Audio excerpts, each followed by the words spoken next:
ഇന്ന് ഞങ്ങൾ എല്ലാവരും കൂടെ പോയിട്ടൊരു അടിപൊളി ബിരിയാണി കഴിച്ചു, കിഡു ബിരിയാണി. അപ്പോൾ അതിൻ്റെ വിശേഷങ്ങളാണ് ഇന്നത്തെ നമ്മുടെ വീഡിയോയിൽ. അങ്ങനെ എല്ലാവരും കൂടെ നമ്മുടെ ബാലേട്ടൻ്റെ വണ്ടിയിൽ ചാടി കയറി നേരെ റെസ്റ്റോറൻറ്റിലേക്ക്. ഇതൊരു പുതിയ റെസ്റ്റോറൻ്റ് ആണ് കേട്ടോ. എങ്കിലും ഇവരിവിടെ പല പ്രാവശ്യം പോയി കഴിച്ചിട്ട് നല്ല ഭക്ഷണമാണ് എന്ന് പറഞ്ഞതിൻ്റെ പ്രകാരമാണ് ഞാനൊന്ന് പോയേക്കാം എന്ന് വിചാരിച്ചത്. പുറമേ നിന്ന് നോക്കുമ്പോൾ തന്നെ നല്ല ആകർഷണമൊക്കെ തോന്നുന്ന ഒരു കിഡു ആംബിയൻസ് ഒക്കെ ഫീൽ ചെയ്യുന്ന രുചിക്കൂട്ട് എന്ന് പറഞ്ഞ റെസ്റ്റോറൻറ്റിലേക്കാണ് നമ്മൾ എത്തിയിട്ടുള്ളത്. ഒരു ബീഫ് ബിരിയാണിയും ബാക്കി 4 ഹൈദരാബാദ് ബിരിയാണിയാണ് ഞങ്ങൾ ഓർഡർ ചെയ്തിട്ടുള്ളത്. അങ്ങനെ നമ്മുടെ ബിരിയാണിയൊക്കെ എത്തി നമ്മളെല്ലാവരും കഴിച്ച് നമുക്ക് എല്ലാവർക്കും ഒരുപാട് ഇഷ്ടപ്പെട്ടു. അതുകൊണ്ടാണ് ഇത് നിങ്ങളോട് പറയാം എന്ന് വിചാരിച്ചത്. നല്ലതാണെങ്കിലേ ഞാൻ നിങ്ങളോട് പറയാറുള്ളൂ.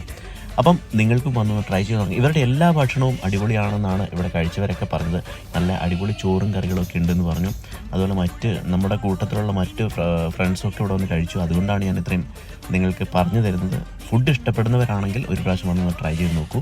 ഇനി ഇതിനോടകം ഇവിടെ വന്ന് നിങ്ങൾ കഴിച്ചവരാണ് എങ്കിൽ ഇതിനിടയിൽ നിങ്ങളുടെ അഭിപ്രായം ഒന്ന് കമൻറ്റ് ചെയ്യണം കേട്ടോ. അങ്ങനെ ഞങ്ങൾ എല്ലാവരും ഭക്ഷണം കഴിച്ച് ഹാപ്പി ആയിട്ട് തിരിച്ചു പോകുന്നു. രുചിക്കൂട്ട് എന്ന് പറയുന്ന ഈ ഒരു റെസ്റ്റോറൻറ്റിൻ്റെ ലൊക്കേഷൻ വരുന്നത് ഷാർജ ക്രിക്കറ്റ് സ്റ്റേഡിയത്തിനടുത്തുള്ള സംനാൻ സെൻട്രൽ ലുലുവിനകത്താണ്. അതുകൊണ്ട് തന്നെ പാർക്കിങ്ങിനെ കുറിച്ചൊന്നും നിങ്ങൾ പേടിക്കുകയേ വേണ്ട. അപ്പോൾ ഇതുപോലത്തെ മറ്റൊരു വീഡിയോ നമുക്ക് നാളെ കാണാം. വീഡിയോ ഇഷ്ടമായാൽ ഷെയർ ചെയ്യുക, സപ്പോർട്ട് ചെയ്യുക, സബ്സ്ക്രൈബ് ചെയ്യുക.